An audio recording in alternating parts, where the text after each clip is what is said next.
Now within this lesson we're going to summarize all the different components that we haven't talked about yet, and some of these are probably not going to be used very much, but it's always good to know to have these in case you do want to use them. So we're going to look at badges, and what badges are is it allows you to highlight one particular area.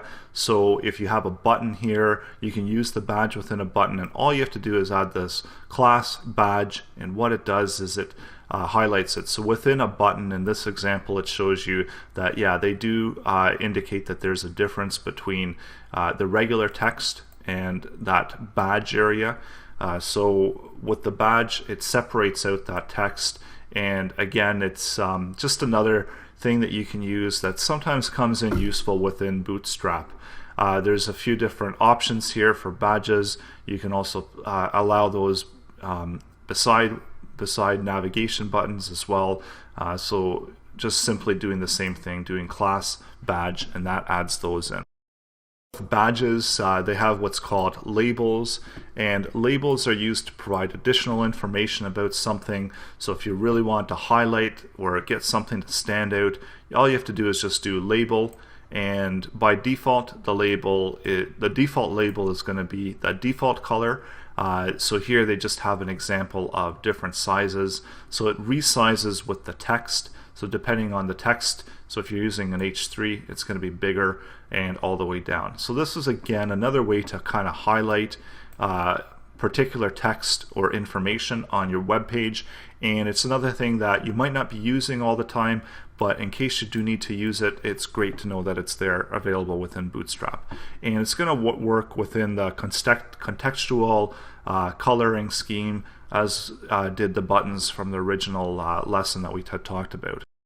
So also something that you might not be using all the time, but it's good to know that it's there, is this pagination. So this is just an ordered list, and you just assign it a class paginate. And what this does is this creates this kind of pagination. So this is really good if you're creating some dynamic content and you're outputting it from a constructor language and you loop through. So all you have to do is loop through this list items and create the list items and throw it into your ordered list, and there you go, you get a nicely styled paging, multiple page type component. Just like with everything else, this resizes really nicely, or if you wanted to just simply have a previous and next, you can do that as well. You can align the links, so you could space them out, older, newer, and so on. So a lot of really cool options there. And then of course there's breadcrumbs. So another good thing to be aware of, that it's got a built-in type listing option for breadcrumbs. So the ordered list is there as well. So the OL class breadcrumbs, and so we can list out all that information.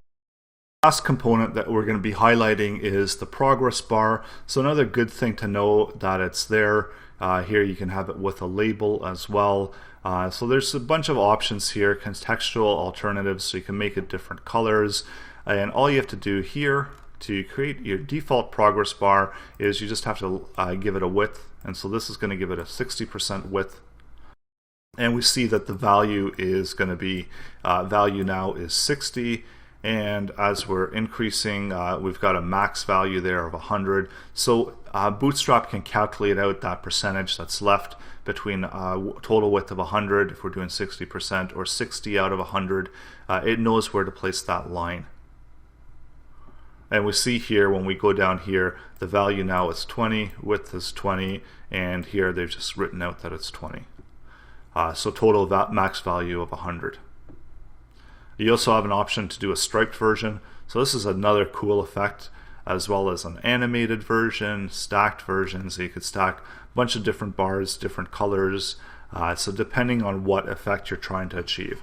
So really good components, and as I said, you might not necessarily be looking to use them right away, but it is good to have and good to know that these are available if you do want to use them within Bootstrap. And it's so easy to just add these in and update your web page content.